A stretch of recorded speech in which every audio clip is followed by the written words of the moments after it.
This is Tom Dillon, the Lifetime Liberal, and today is Tuesday, December 20th, 2016. The title of this rant will be Slavery's Lasting Legacy, the Electoral College. So let's go into a couple things real quick. We know that in this past election, Mr. Minority won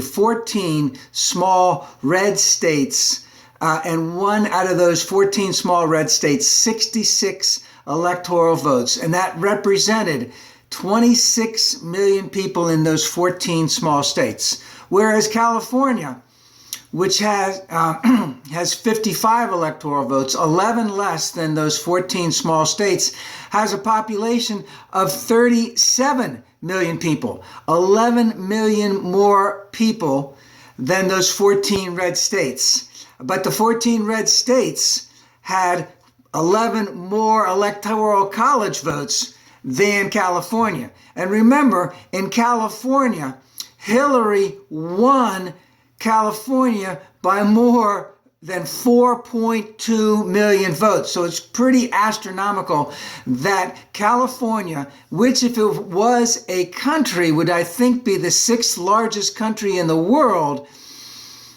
its representation in the Electoral College in what just happened in the election, they had 11 less electoral votes than 14 red states, which had 11 million less people in them. Doesn't seem very fair to me. And this goes back a long, long way to the Constitution, where the Electoral College, those electors, are allocated to the states by the state's representation in Congress. So in Wyoming, you have one representative and two senators, which means three.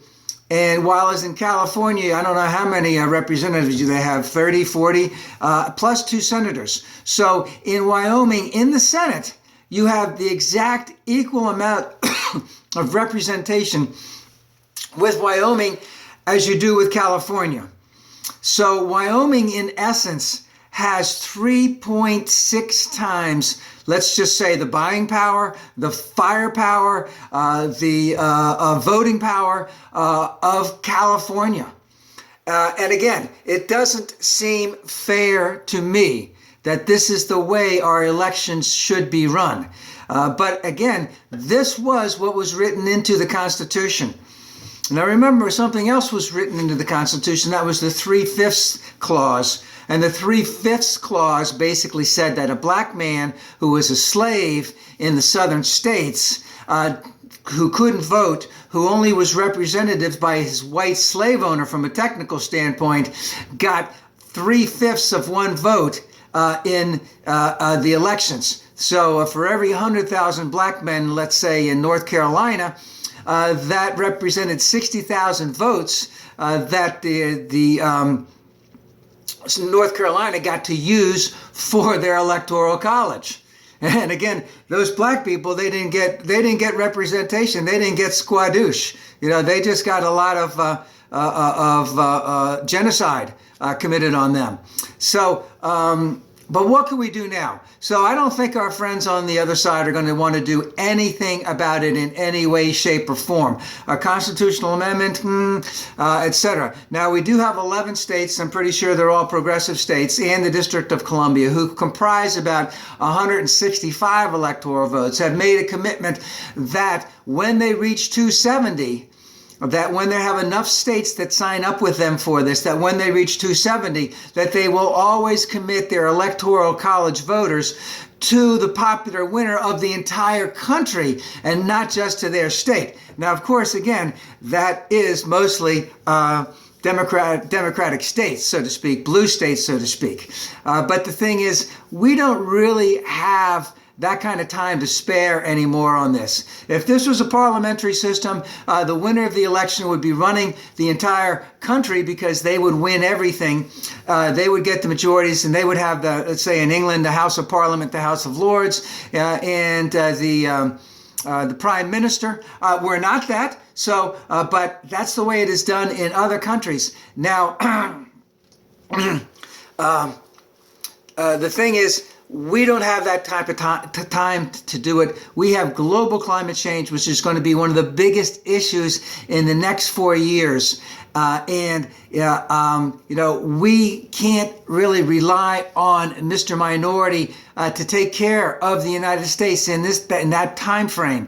Now, so we're not going to get any type of way to change the amendment to the Constitution. It's going to be a long time before a number of other states ratify, or at least enact legislation that they'll be part of the 11 states in the District of Columbia that will only vote in terms of the popular vote. Now, let's also remember, if we had a parliamentary system, in 7 out of the 8 last elections, the popular vote has been won by Democrats and not by Republicans. So in essence, we have 8 years of Republican rule where they didn't even win the electoral votes. Excuse me, not the electoral votes, the popular vote. And that would have been Bush in 2000, and that would be Mr. Minority here in 2016.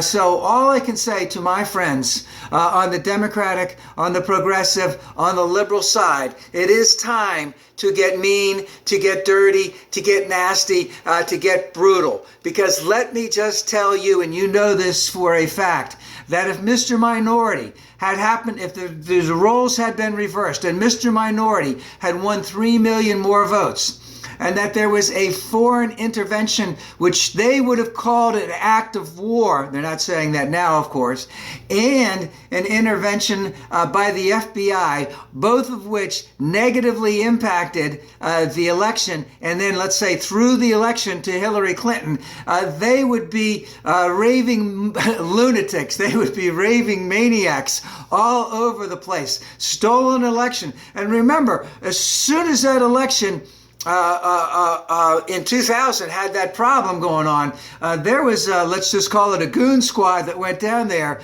by the Republicans to raise holy hell all over the place. They had this plan. They had this all set out. And remember, Jeb Bush and Catherine Harris deleted many people, mostly black and poor people, from the voter rolls before the election.